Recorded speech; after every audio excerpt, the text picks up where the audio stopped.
Are Bitcoin companies conspiring in secret? This is Flipside Bits. I'm DJ Booth.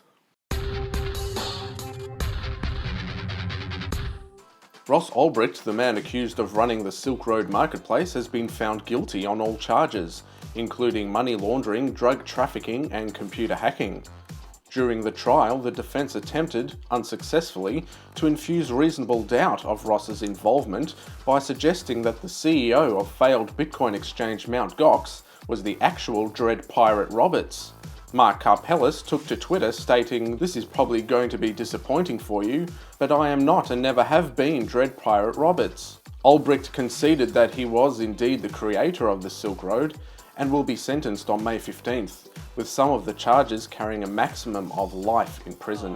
On the same day of the Silk Road verdict, Benjamin Lawsky released the latest revision of the New York State bit license. This revision of the bit license is still not the final version, with another 30-day comment period in effect. As a summary, here are some notable points.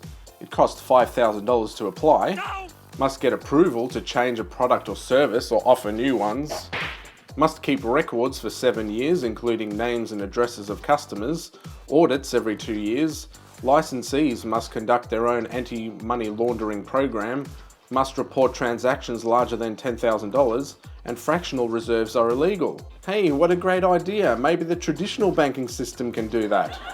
The revised draft follows through on a number of promised changes and clarifies the intent and structure of the proposal.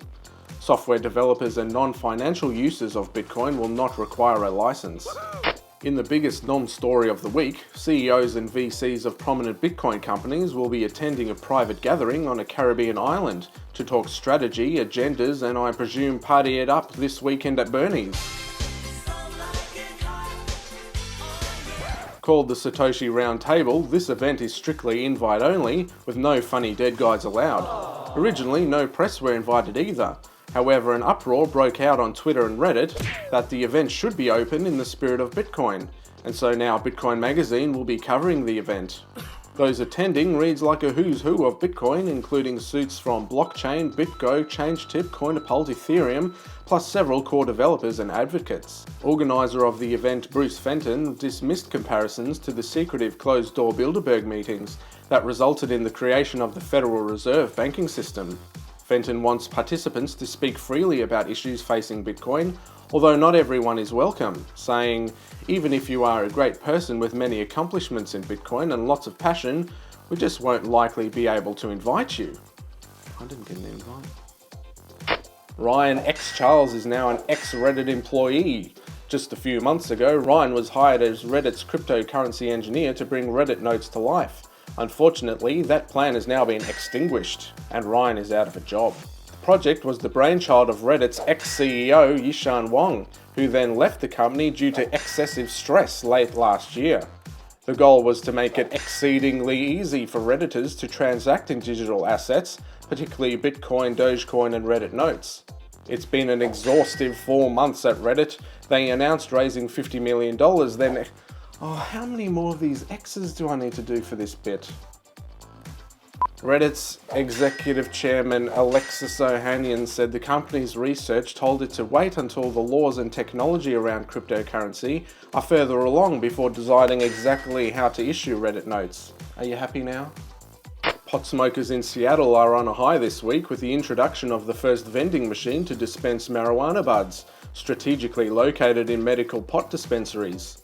Hey, why couldn't the lifeguard save the hippie? He was too far out, man. Anyone already stoned and expecting the vending machine to dispense with the munchies will think they've hit the jackpot. What is a stoner's idea of a balanced diet? A joint in each hand. Balanced? The machine only accepts payment in cash and Bitcoin and requires the customer's medical marijuana ID or driver's license. Hey, how do you know when you're a pothead? You study 5 days for a urine test. Stay in the loop and click the subscribe button. Every week I'll give you the rundown of the good, the bad, and the ugly side of Bitcoin. Keep the fun hashing through the blockchain. If you enjoyed this episode, click the thumbs up, or better yet, support my efforts and send me a tip. Every little bit helps. See ya.